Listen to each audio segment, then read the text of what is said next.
A very good Sunday morning to everyone. Members of the media, thank you for joining us. Those who have been able to join at this time. I know that a number of you will track our media conference this morning via our live stream on Facebook or via the cloud recording, which we will send you shortly, given the challenges of media workers on a weekend in terms of the numbers of persons who get assigned to work on a weekend. I'm David Abdullah. Welcome to the MSJ's press conference for Sunday, the 9th of January, 2022.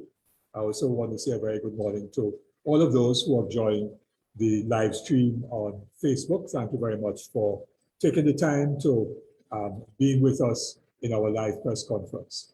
This morning, we want to address three issues, one of which, of course, we did speak to last week, Sunday, but since Sunday last, there has been an escalation of the issue of food price rises, very significant increases in a number of food prices. So we want to come back to the issue of food prices and specifically state what the MSJ's counter proposals are to this developing and ongoing situation. Secondly, we want to address the unacceptable numbers of persons who are passing away due to COVID, according with the Ministry of Health's information. And thirdly, we want to deal with the Attorney General and his misplaced sense of priorities. So first, the issue of food prices, which of course is a matter that is near and dear to 90% of the population of Trinidad and Tobago. There are 10% of the population who are not really worried about food prices because their salaries are so high that they can manage to deal with a 4% or 10% or 20% increase in food prices. Of course, there is in that 10% of the population, there is a 5% and then a 1%, of course, who really don't care about food prices because the amount of money that they're earning a month, $100,000 a month, $200,000 a month, $75,000 a month, food prices could go up. That doesn't impact on them at all.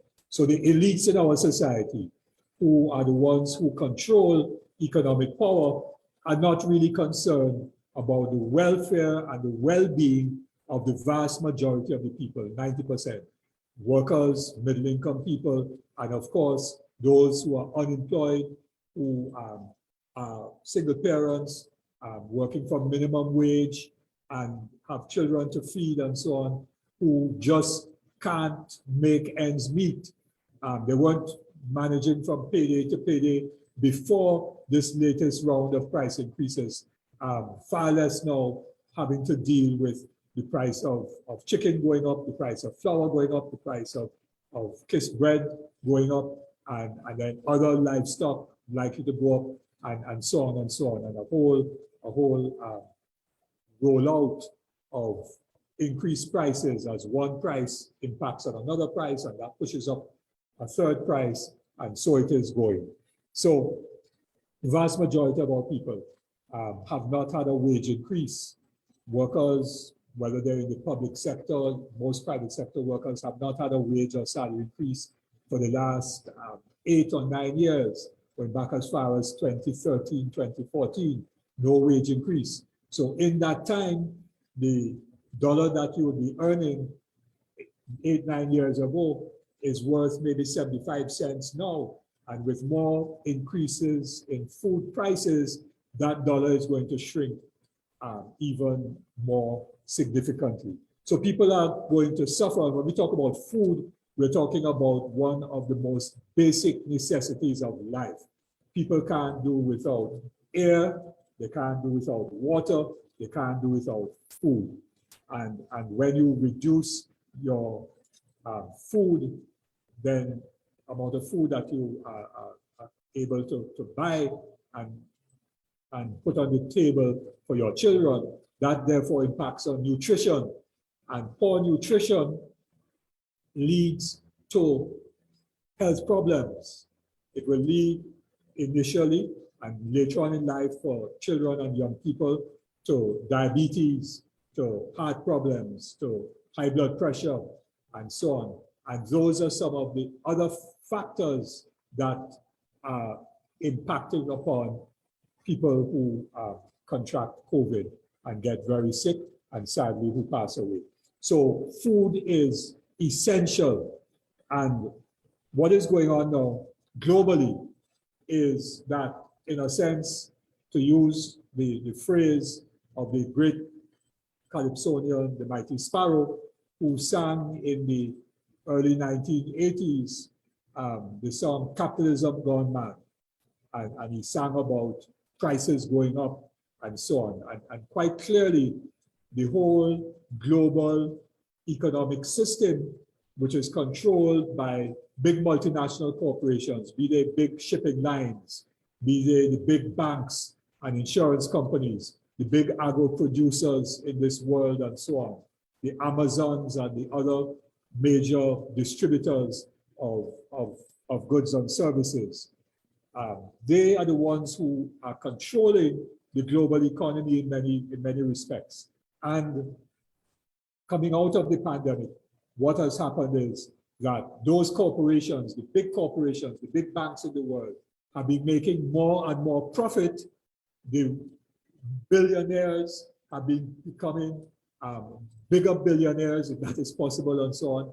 So the Jeff Bezoses and all of those guys are becoming super billionaires coming out of the pandemic. Their wealth has increased, even at the same time that we have problems of the supply of food, and we have food prices increasing. We have greater hunger, greater suffering in the world. And here in Trinidad and Tobago, that is true, very much true as well. And so we have this crisis, which at root is how global production is organized, which has to do with the capitalist system. We have to call a spade, as Sparrow did in his great Calypso, Capitalism Gone Mad. And I would recommend that to you to go and listen to again and again. So here we have had now food price increases. So the Minister of Finance in his budget in October said he was taking off VAT off of a whole number of food prices. And some people cheered and said, well, yes, that is good, that will help us and so on. MSJ warned that that is simply a band-aid on a real problem, which is that we are too dependent on imported food and therefore dependent on that global capitalist system, which is causing prices to go up and so on. What people are now calling supply chain and have all kind of fancy terms for it. But we warn that while the reduction in VAT may be a useful measure, it's really not going to solve the problem at all. So said, so done. So said, so done. So as we enter 2022, consumers, poor people, working people, single parent mothers, you must be pulling your hair out, worrying about how you're going to deal with this situation. Well, the MSJ last week made a call to boycott Kiss bread because even before the ink had dried on the press release from NFM saying they were increasing the price of flour, Kiss had said they were going to increase the price of bread. So we said, let's boycott Kiss. We have a position, we have a policy position, which we have articulated for many years now, which we call the social economy. So while we said boycott Kiss, we had an alternative, which is rooted in our understanding of the social economy. Support your community bakeries. Support the small man and woman who are struggling to survive.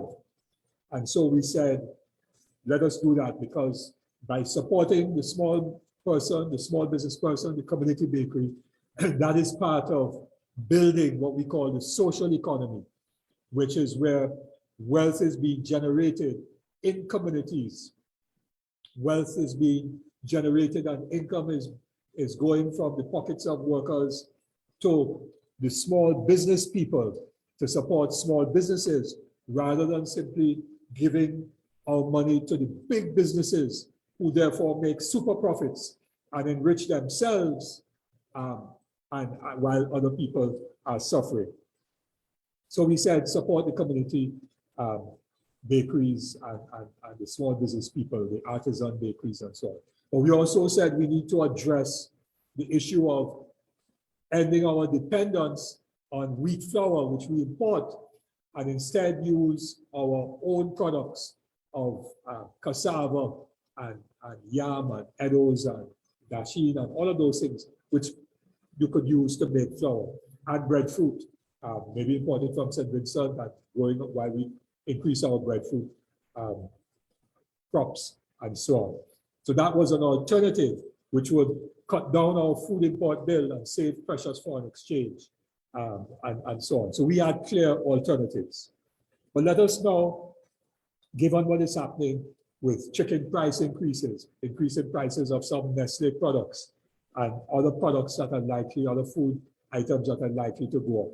We want to expand what we had said 2 years ago in March of 2020 when the pandemic first hit, and we made our very first statements. We said to the government, do not stop the school feeding program. So we are now calling, making a major call. Dr. Rowley, Prime Minister, restart the school feeding program now. This is part of our philosophy of the social economy, because when you restart the school feeding program, all those caterers throughout Trinidad and Tobago who closed down when school feeding stopped will now be able to get back into activity. They're small business people. They hire workers from the community and so on. And we then support our farmers by way of locally produced food items. In that way, our children at home could get a nutritious breakfast and a nutritious lunch. And what that will do is it will take the pressure off of working people and those who are unemployed and so on to be providing meals for their children at home, given the fact that food prices are increasing and their wages or salaries have not gone up, or they don't have any money coming in because they're unemployed. So if parents know that their children could get a meal, and the school feeding program should be expanded at this time. Expand the school feeding program. And you know, in the United States, a number of, I think it's the federal government itself, has mandated an expansion of the school feeding program. But even if schools are closed, we could find the mechanisms to get the meals to the children in their communities and so on. In a community center, in a school, the meals could be collected and children could get the meals. And the principals and the teachers of those schools would know who are the children who need that kind of support. So let us ramp up that, let us restart and ramp up the school feeding program. Because there are many more children now who need that support than may have needed it pre-pandemic times. Because since the pandemic, tens of thousands of people have lost their jobs and are not getting back a job at all. So more people, more families need that school feeding program. Restart the school feeding program now, Dr. Rowley. The other point that we want to make is that large businesses is something that we have said time and time again. Again, part of our philosophy or policy of the social economy. Large businesses should come together, in some cases if necessary, or their own, to provide subsidized lunch or subsidized meal for their workers. Workers have not gotten a salary or wage increase. How we expect them to pay increased cost of taxi and maxi fares that have gone up, increased price of food and so on, when you're not giving them any wage or salary increase? Well, do a proper coming together of businesses and provide subsidized meals. And so enable new businesses, new caterers to get into the market Maybe some of the workers who are retrenched from your businesses could start up a cooperative to provide meals which are subsidized so that the workers could get a decent meal and so on. That is another key demand that we are making of the business community now of Trinidad and Tobago. The third one that we want to say to the government, once again, we are saying that you must subsidize the selling price of farmers' produce. Let us make sure that farmers get a guaranteed price, a decent price for their produce, whether it is livestock or food crops or fruit or whatever it is, vegetables and so on. Give them a decent guaranteed price and then subsidize that price to consumers so that consumers can get it at an affordable price. Let us have some targeted efforts like that. So that is what we are once again proposing with respect to dealing with this real crisis of food prices. And if government ministers don't care, it's because you probably don't worry about food prices because your money is big enough to manage the grocery when the month comes. But 90% of the country is in pain, and a very large part of that 90% is in great sufferation. They're suffering.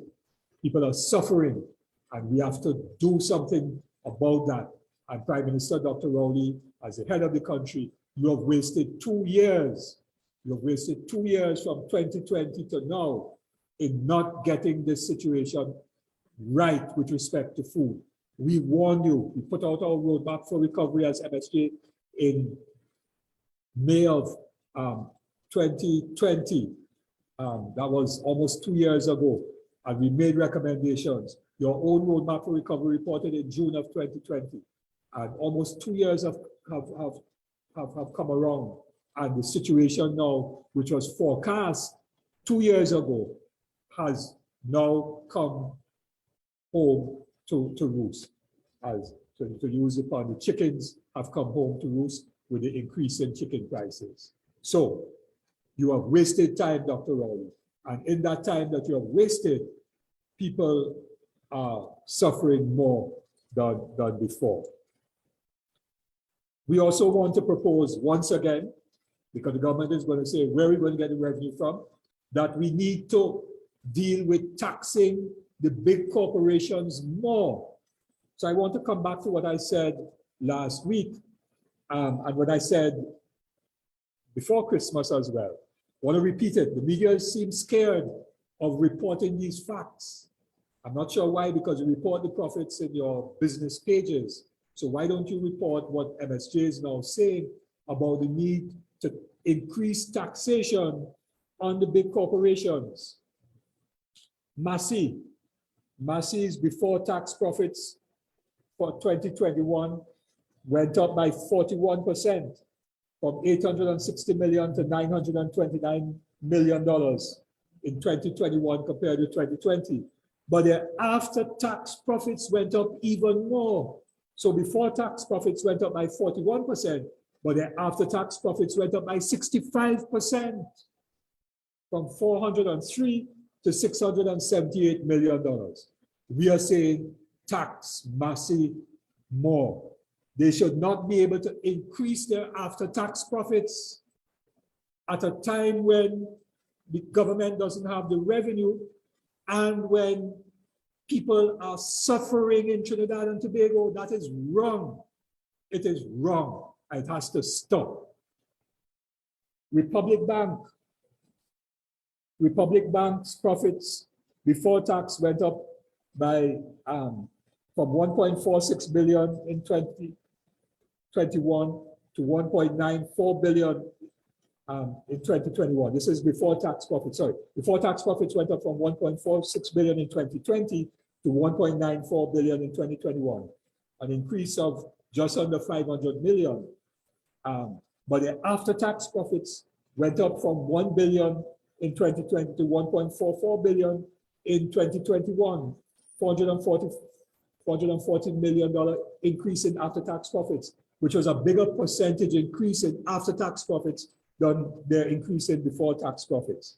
The same is true of Answer McCall. The first 6 months of 2021, their before tax profits went up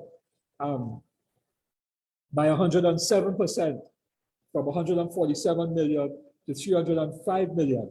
But their after tax profits went up from 96 million, this is for 6 months, to 225 million, which is like 130% increase. So why is Answer McCall able to have 130% increase in their after-tax profits from 2020 to 2021? Tax them more. The wealthy have to pay more and contribute more, because as our national pie is shrinking, their share is actually getting bigger. That is wrong. That is about inequality, and it is wrong. The same is true of Agostini and many other big companies in Trinidad and Tobago today. Scotiabank is the same thing, and so on. So we have just identified some of the big corporations to make the point that we must begin to tax the wealthy more. And that would go for those who have very high incomes right now. People earning over $100,000 a month and so on should be paying more tax.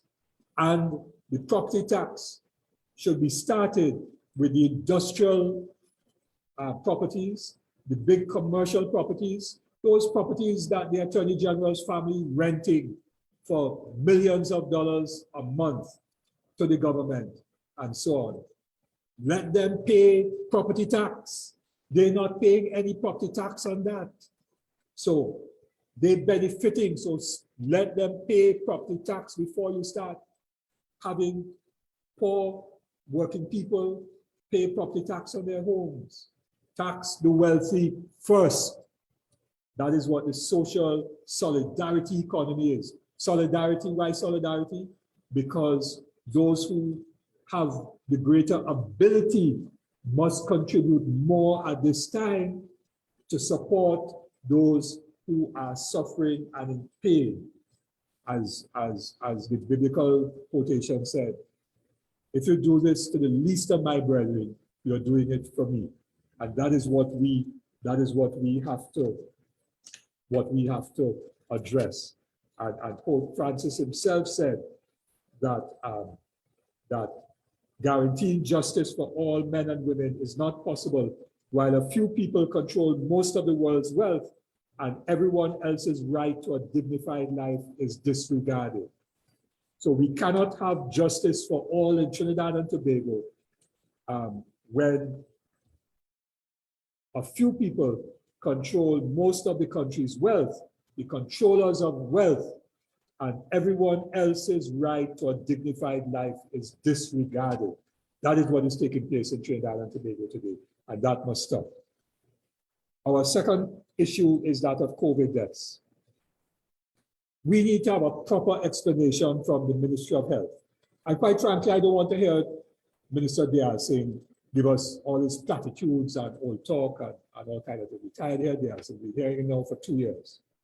We need a proper explanation about the data which has not been contradicted by the Ministry of Health, the data from Johns Hopkins University, which says that the death rate per million people of persons who died from COVID in Trinidad and Tobago is the highest in the world. Trinidad and Tobago has the largest number of persons per million population who have died from COVID. So once again, of course, we have to express our condolences to all of those. Now, oh gosh, more than 3,000 people have died of COVID. The vast majority of them within the last 9 months. And so we have to ask and get some real answers. We have to hold the ministry accountable now. We need to know, are we the sickest country in the world? If we have the highest death rate per million people, then that in the world, whole world, our vaccination rates are better than many countries in the world where our vaccination rate is much better than Jamaica, for example. But Jamaica's deaths from COVID is much lower than ours per million population. Why is that? Jamaica doesn't have a parallel healthcare system. They don't have 4 hospitals. We have a Rima, Hoover, Augustus Long, Point Fortin. We have 4 hospitals which are dedicated only to dealing with COVID patients, in addition to some COVID wards in the general hospitals. Jamaica doesn't have that. Jamaica doesn't have that. So why do we have the highest death rate per million people in the world? We need an answer to that. Are we the sickest country in the world? We need to know what exactly is going wrong. Why are so many people dying? It can't only be that some people are waiting too long to get to the hospital, because that will happen everywhere in the world. It can't be that, you know, our comorbidities, diabetes, hypertension, heart disease, obesity, that ours is that much worse than everywhere else in the world. No, we need some real answers about the management of persons who are ill. You see, our understanding is that the basic public health measures of dealing with a pandemic, namely testing and contact tracing, that those have been breaking down. So if you don't have money to get a private PCR test and you have symptoms and you go to a public facility, you may not get back your results for a week or 2.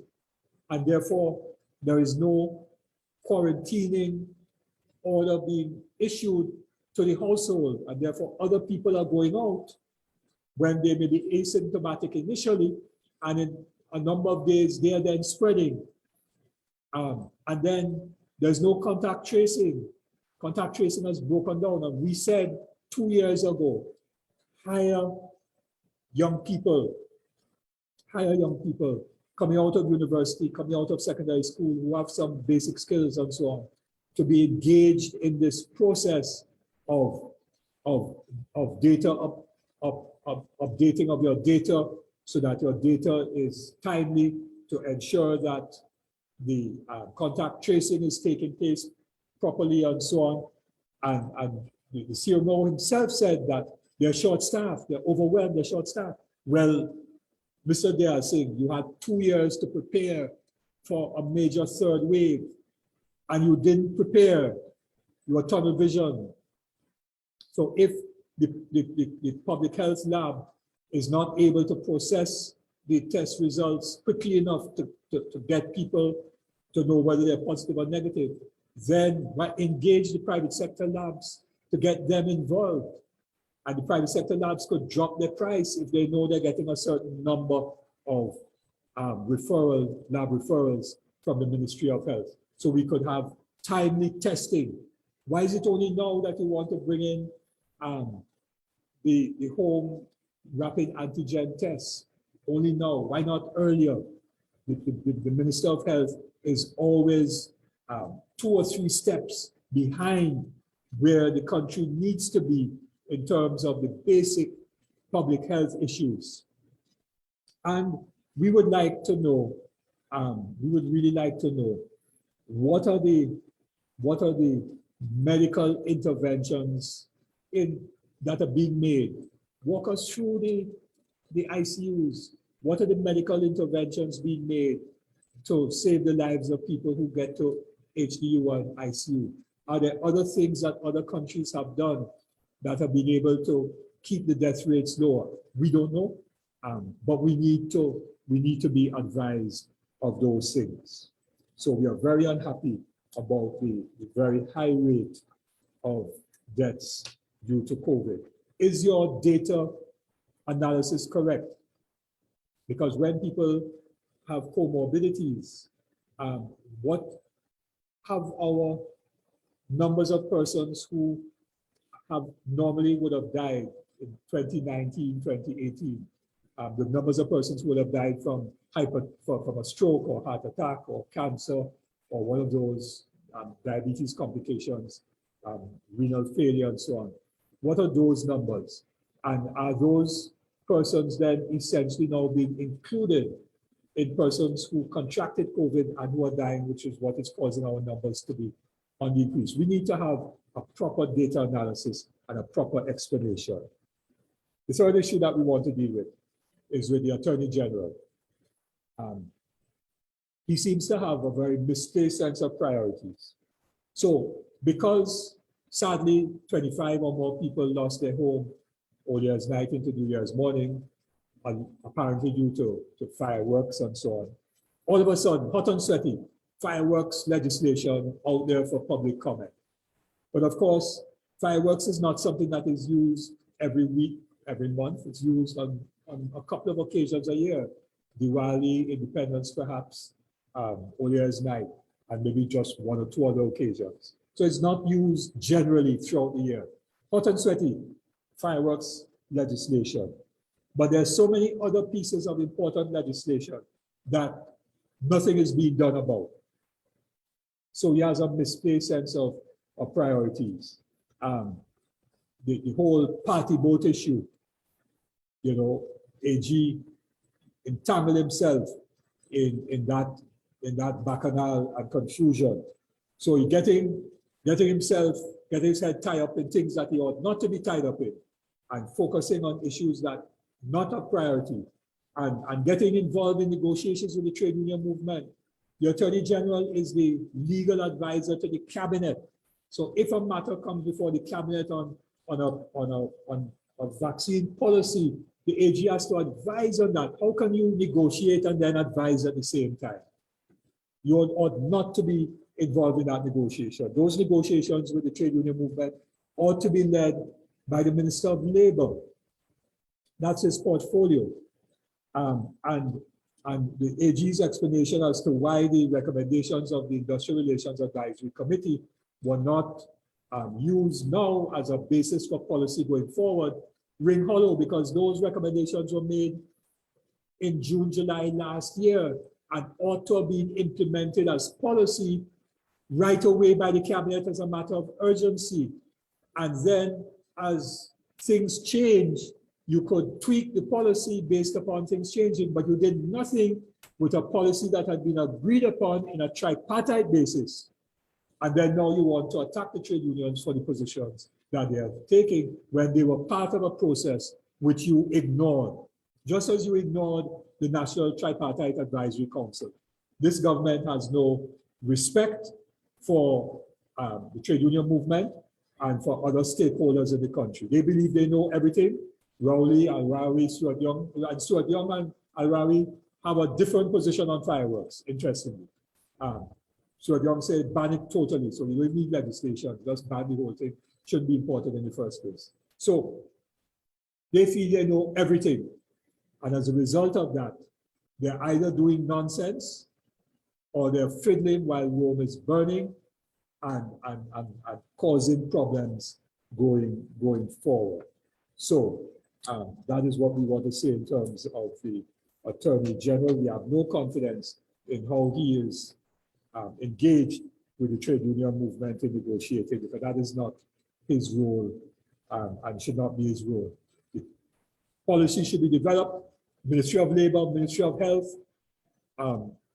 CPO and other government agencies discussing policy with private sector employers and trade unions, come up with policy. That policy then gets approved by cabinet, and then the AG gets involved in drafting legislation. But policy can't be a statement by the Prime Minister one Saturday afternoon. That can't be policy. That is a statement coming from the Prime Minister as if he is the governor in the colonial days. We reject that. So I've said enough, and we are open to members of the media. And I know we have two persons on, Yvonne Webb from Newsdays On, and one other person who I'm not making out at the moment.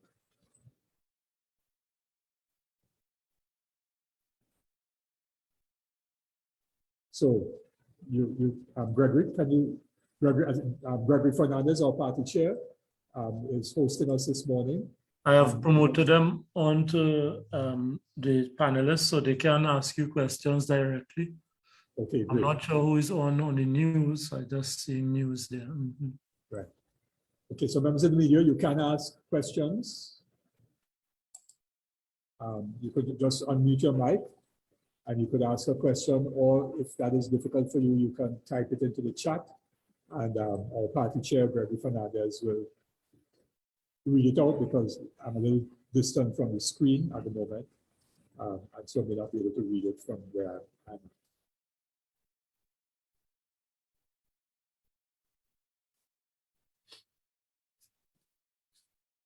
David, so far no questions. Sorry, Gregory? So far no questions. No questions, okay. I don't know if I want to do like the auctioneer, going once, going twice. Yvonne, are you okay? News, we're not sure who is news in terms of the individual reporter who's logged in as news. No? Gregory, no, nobody. Okay, news dropped off. All right, well, we take it that there are no questions then. So I'd like to thank members of the media for your joining our media conference, and I will share it with the other media houses with the cloud recording in a very short while. Thank you very much. Okay. Have a very good rest of the day. Be safe, and thank you to all of our those who join us on Facebook. I'm sure many of our activists join us on Facebook, so thank you very much for joining us this morning. Be safe, sisters and brothers. Thank you very much, Gregory, our party chair. All right, so I'm ending the webinar now.